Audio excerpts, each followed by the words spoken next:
Welcome to Love Lies Chronicles. Support the channel by liking, commenting, and subscribing. I promise even more interesting stories. It's strange how something can feel off without anything technically being wrong. You go about your day, share a laugh, talk about groceries, maybe even kiss goodnight. But something's gone, like a light bulb in a room you rarely visit. You don't notice it at first, but once you do, you can't unsee the darkness. That was my marriage. We'd been together 7 years, married 5. No kids, not by accident either. We both agreed early on we wanted to make the most of our time before throwing a baby into the mix. We were one of those, we're a team couples. Partners in everything from choosing throw pillows to Sunday meal prep. That's why it took me so long to realize we weren't a team anymore. Her name's Marla. And if I had to describe her in one word, it would have been intense. The kind of woman who knows exactly what she wants, says exactly what she thinks, and makes you feel like you're lucky just to be standing beside her. And for a long time, I was lucky. Or at least I thought I was. When we met, I was in a career slump, just left a job I hated, trying to figure out what was next. She was already making 6 figures in a consulting firm and didn't need anyone. I think that's what drew me to her. She didn't need me, but for some reason, she chose me. Marla was sharp, witty, and the most confident person in any room. And I wasn't intimidated. At least not at first. I was proud to be her partner. She pushed me, made me sharper, helped me get my footing again. I landed a role in marketing strategy and slowly built up my own reputation. But I noticed it about 6 months ago. The spark we used to have, and not just in bed, but in everyday things, was dimming. She didn't laugh as easily. Didn't ask how my day was. Her kisses became routine. And touch? That disappeared gradually, like leaves falling off a tree you didn't realize was dying. I didn't jump to conclusions. I thought maybe she was stressed. Her job had picked up pace, and she was now managing her own team. Maybe she was just burnt out. I tried to do more around the house, gave her space when she needed it, stepped up in ways that might ease her burden. But instead of softening, she got colder, more distant. She'd come home late, barely say a word, and spend most of her evening on her phone or behind her laptop. And on the rare days I'd reach for her hand or try to kiss her neck like I used to, she'd flinch, not in fear, but with the kind of recoil you give when someone steps on your mood. Then came the moment that changed everything. It was a Thursday night. She had just come out of the shower, wrapped in a silk robe. I was sitting on the edge of the bed, waiting to ask if she wanted tea, something dumb and domestic like that. She leaned over to grab her night cream from the dresser, and I instinctively placed my hand on her hip. It wasn't even sexual, just affectionate, gentle. She froze, then turned her head slowly, eyes locked onto mine like she didn't recognize me. "Take permission before you touch me," she said, voice razor sharp. The room went quiet. My hand slipped away like it had committed a crime. At first, I thought she was joking. Her tone didn't change. Her face didn't twitch. She wasn't angry. She was just stating a rule, like a boss outlining protocol to an employee. And the worst part? She didn't look at me again. She turned away, applied her cream, and crawled into bed. No apology. No explanation. I couldn't sleep that night.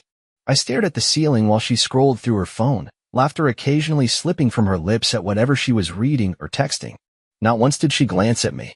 I lay there, feeling like I'd been evicted from my own marriage. The next morning, she acted like nothing happened. Asked if I could grab oat milk from the store.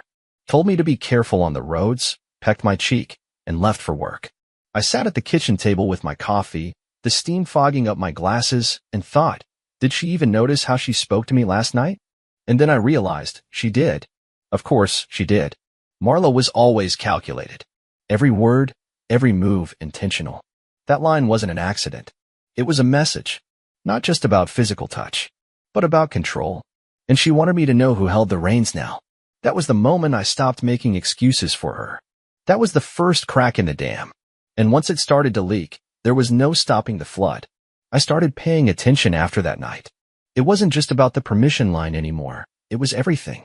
The little things that had once seemed harmless or too subtle to address. The tone in her voice when I asked about her day.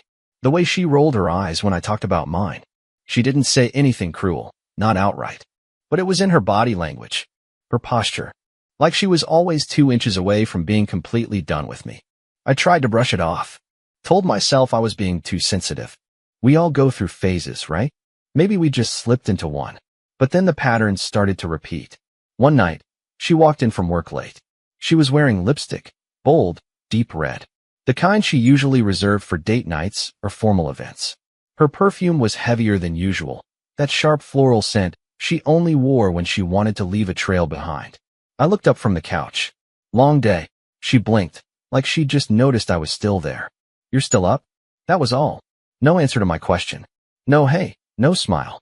Just a flat observation, like my presence was unexpected or somehow inconvenient. She headed upstairs without another word, and I stared at the spot where she had been. The next morning, I asked where she'd gone the night before, not accusing, just curious. She said her team had gone out for drinks after hours. When I asked who went, she got defensive. Why?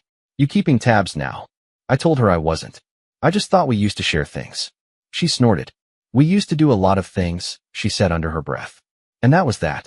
It didn't stop there. A week later, I came home early and found her laughing on a FaceTime call in the kitchen. She didn't hear me walk in right away, so I caught the tail end of whatever she was saying. He's such a puppy. Doesn't even push back. Just nods along. I waited a beat.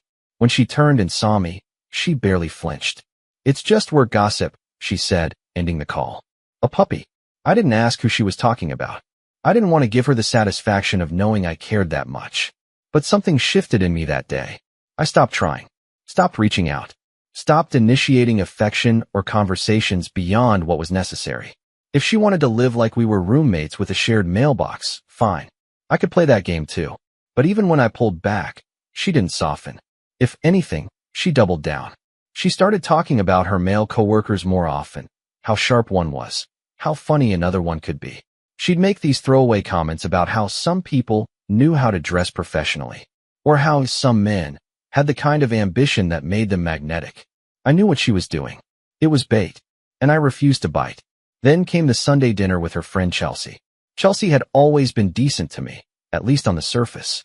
She'd visit once every few weeks, and we'd have wine, dinner, small talk. But this time, it felt different. They both had a little too much wine, and somewhere in the middle of dessert, Chelsea looked at me and said, "You know, Marla tells me everything.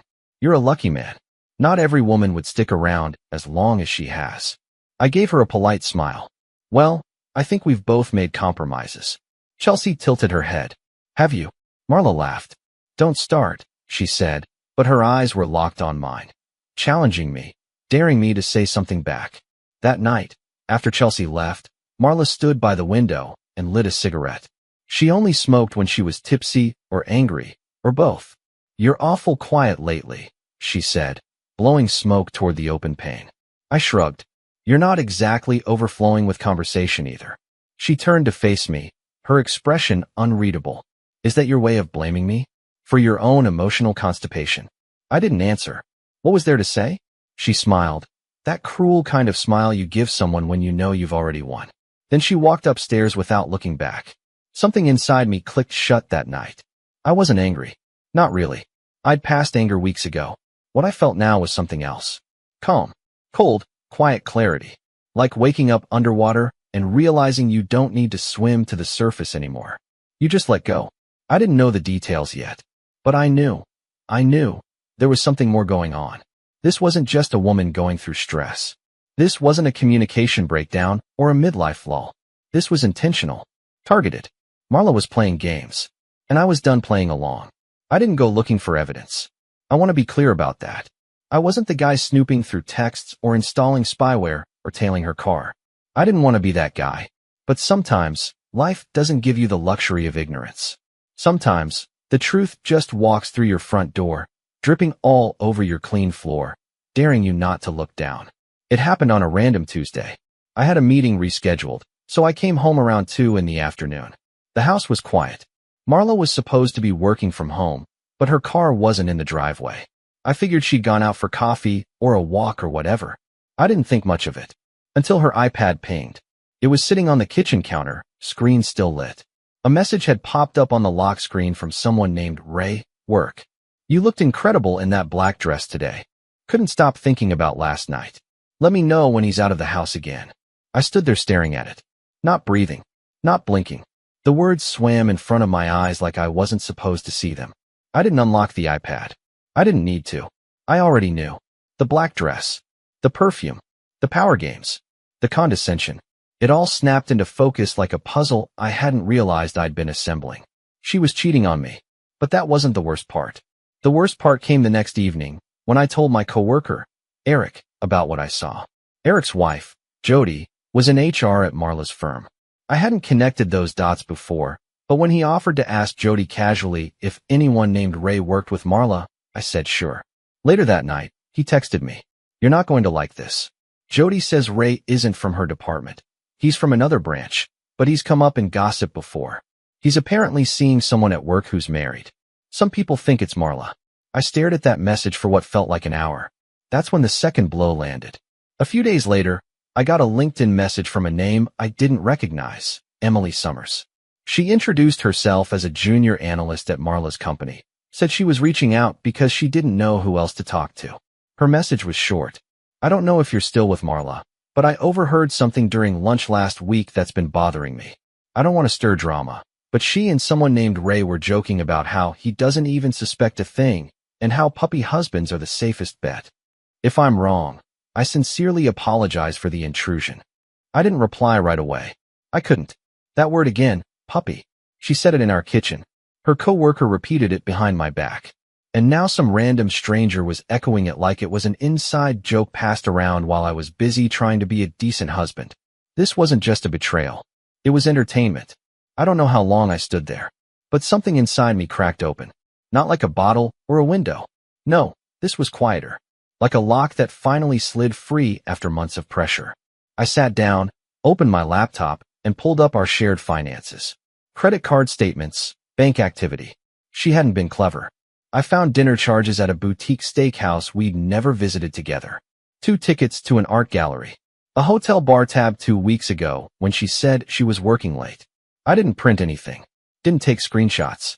I just sat with it. I was so far past anger that it didn't even sting anymore. The next morning, she kissed me on the cheek like nothing had changed. Told me she'd be working from the cafe downtown and might stay late to prep for a presentation. I nodded and told her to take her time. She was halfway out the door when I said, "Hey." She turned. "You still wearing that black dress to work?" She froze. Just for a second. Then smiled. "Why? You finally noticed it." I smiled back. "I always notice, Marla." She didn't say anything else. Just left. That was the last time I looked at her and felt anything close to love. I wasn't planning revenge. I wasn't even planning a confrontation. Not yet. But something was shifting. The weight of her contempt, the layers of her deception. I'd carried it all long enough. And now it was time to set it down. The thing about a woman like Marla, sharp, composed, calculating, is that she expects chaos. She expects confrontation. Screaming, crying, ultimatums. She expects you to fall apart so she can play the role of the unbothered observer. Calm while you burn. So I didn't give her that. I gave her silence. And silence made her nervous. In the days after I found everything, Ray, the messages, the receipts, I said nothing. I was polite, warm even. I asked how her day was, made coffee before she woke up, folded the laundry, made sure she had fresh towels after her showers. I think it threw her off.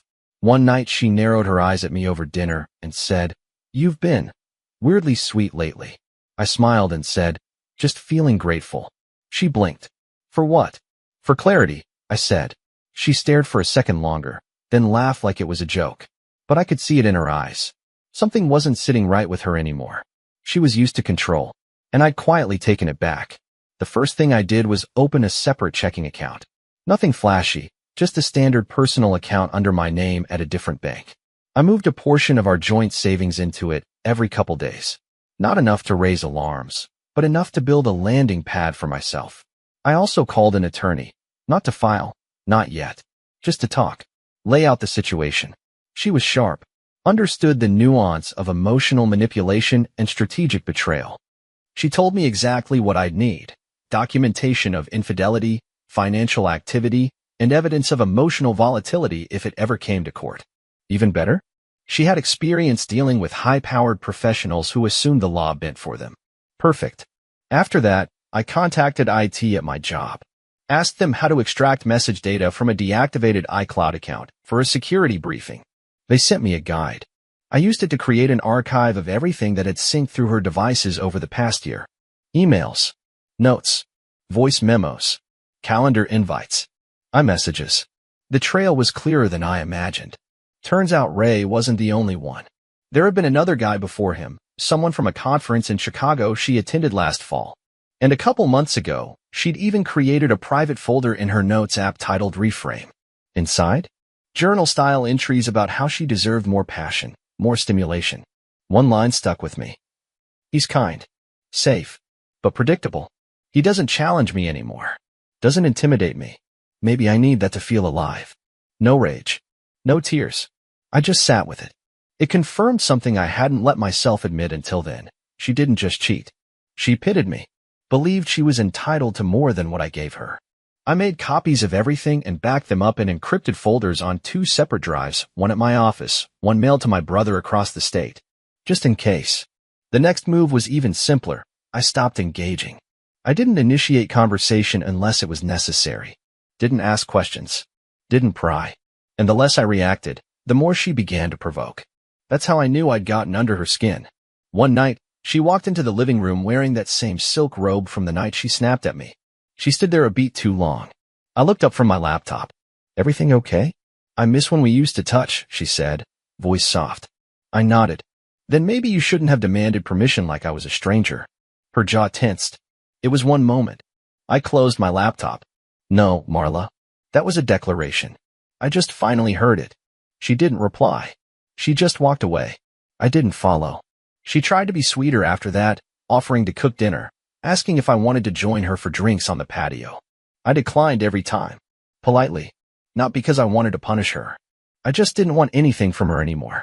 And here's the irony. As soon as she felt me slipping away, she began trying to win me back.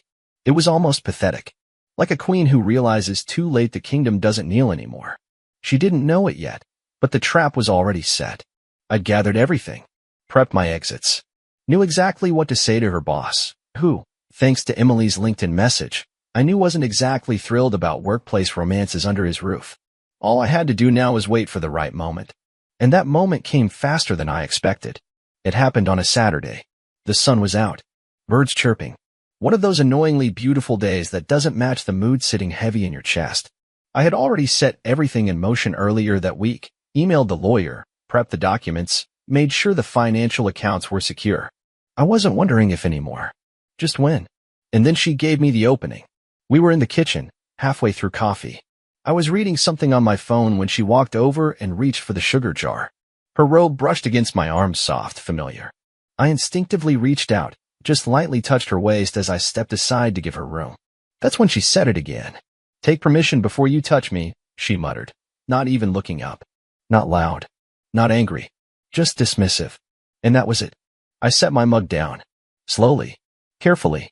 Actually, I said, you have my permission. She turned, puzzled. For what? I met her eyes. To leave. There was a pause.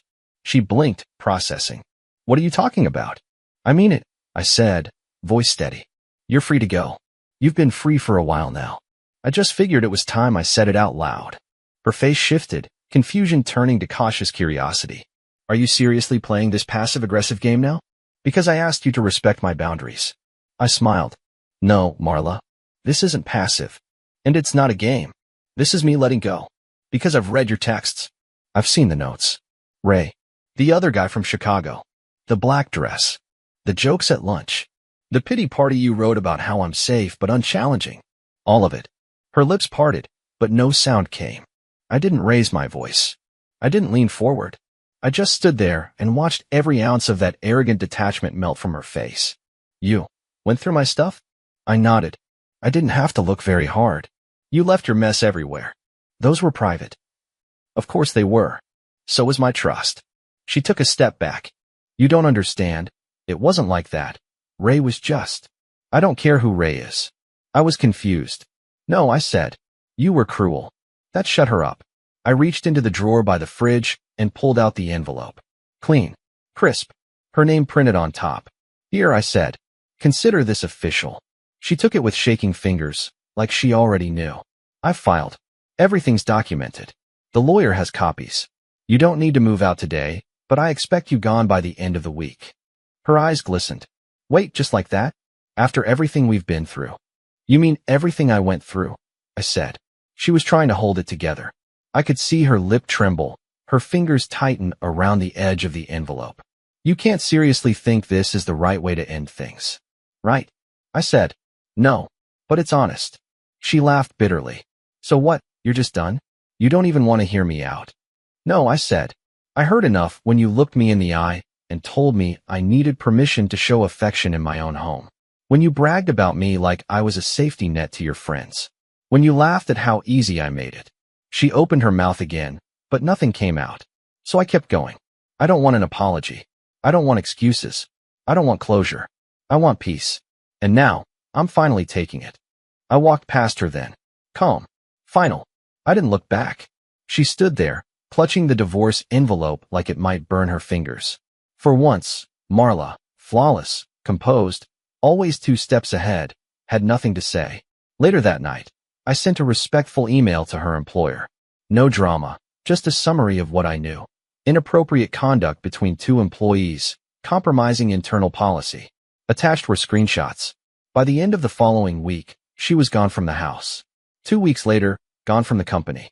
And just like that, the woman who demanded control lost everything she tried to dominate. You'd think I'd feel vindicated. But what I really felt was stillness. There was no triumph. Just space. Space in the house. Space in my chest. Space in my life that used to be filled with walking on eggshells, guessing games, silent punishment, cold glares. That space? I filled it with music again. Cooking. Running. Sleep. Peace doesn't always show up loud. Sometimes, it walks in after the silence has done its work. And you know what? It doesn't ask for permission. Dear listeners, please share your thoughts in the comments, and do not forget to like, share, and subscribe to the channel.